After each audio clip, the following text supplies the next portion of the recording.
Estamos con la especialista en geopolítica, narcotráfico y conflictos armados, la doctora Adriana Rossi, para analizar lo último que está pasando a nivel de abordaje de la seguridad. ¿Cómo le va, doctora? Gracias por venir.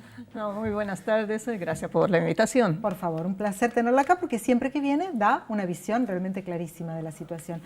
Cuéntenos, doctora, cuál es su opinión sobre esta modificación que está de alguna manera instalando Macri en las Fuerzas Armadas para que puedan intervenir en la lucha contra el narcotráfico. Bueno, no es solo de lucha contra el narcotráfico, sino también contra el terrorismo. Así es. Las dos cuestiones que ya no son enemigos externos en el sentido de que son estados, claro. que van... Es la modificación del decreto de la ley. Claro, evidentemente. O sea, las fuerzas militares están llamadas para defender territorio, soberanía, recursos naturales, institucionalidad, etcétera, en contra de un enemigo externo. En cambio, no son, ni el narcotráfico ni el terrorismo no son enemigos, son amenazas que pueden además manifestarse en cualquier momento y en cualquier lugar. ¿Están preparadas las Fuerzas Armadas argentinas para eso? No, porque es una lógica distinta la militar respecto a la lógica de la seguridad interna. ¿Cuál es la lógica militar? La lógica militar es tener enfrente un enemigo. El enemigo dispara, mata, chao. En cambio, la lógica de los organismos de seguridad es distinta. Tienen que proteger al ciudadano, tienen que proteger, instituciones, etcétera, pero lo que tienen que hacer es, eventualmente, a través de inteligencia o directamente, agarrar al infractor de la ley. Sí. Una cuestión es ser enemigo y una cuestión es ser infractor de la ley. Entregarlo a la justicia y ahí la justicia verá qué hace. Entonces son dos lógicas distintas y mezclarla y hacer que los militares ingresen en cuestiones de seguridad interna conlleva muchísimo riesgo. Y estos son riesgos que hemos visto en otros países, donde efectivamente la lucha antinarcóticos ha sido llevada adelante también por las Fuerzas Armadas. Como en México. El gobierno dice que no van a patrullar ciudades, pero se abre una puerta.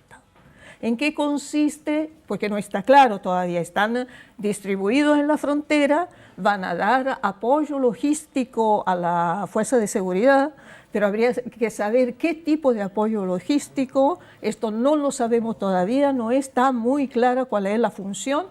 Y se abre una puerta para que puedan eventualmente, en determinados casos, intervenir también, no en la zona fronteriza, sino también al interior del país. La puerta está abierta como pasó en Brasil. En Brasil también tenían que dar apoyo logístico a la fuerza de seguridad. Al final, por una situación, digamos, extrema que se dio en Río de Janeiro, fueron llamadas las Fuerzas Armadas a ingresar a las favelas y poner, digamos, entre comillas, su orden.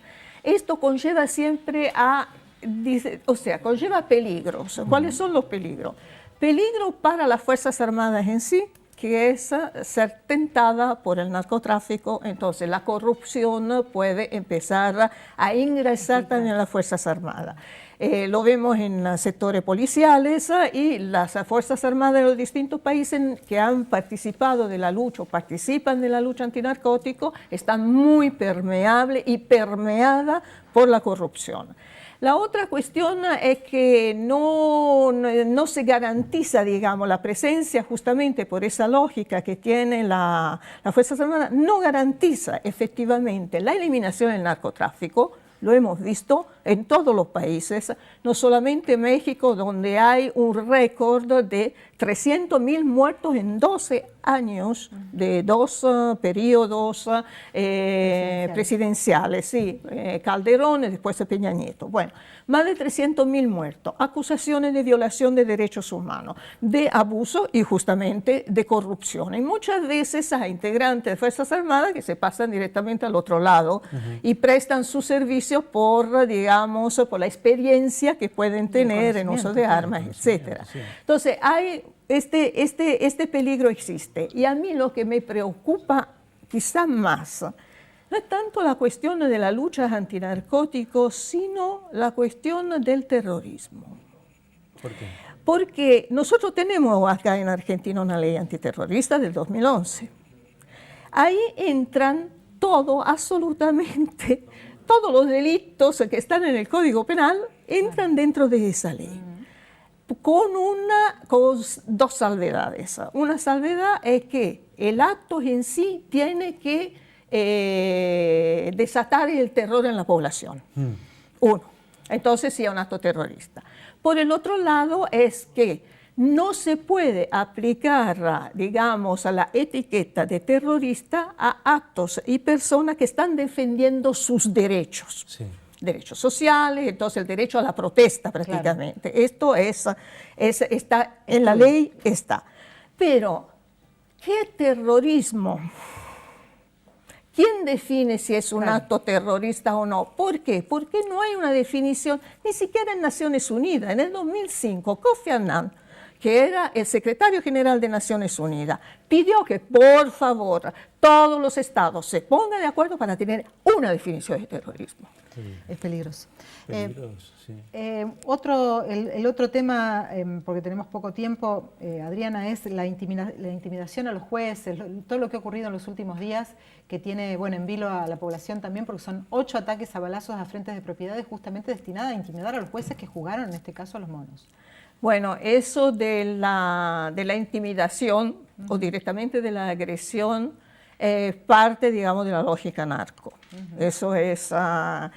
solo que a mí me llama la atención a algo, que se están baleando casas donde no viven más a los jueces. O sea, casi siempre hay una cuestión en contra de los jueces, en contra de la familia también, porque al comienzo... Yo me acuerdo que en Colombia Pablo Escobar lo que hacía era enviar la foto de un ataúd con la foto de la persona amenazada, después la foto del ataúd con la familia amenazada. Pero esto de tirotear casas, donde no son más, no están más, eso me llama la atención. Es una nueva modalidad. ¿Qué finalidad tiene todo esto? Se han equivocado. Pero me parece una historia medio extraña, como de intimidación, no solamente al sector judicial, sino a la población en general, a los ciudadanos en general que pueden, por el hecho de haber comprado una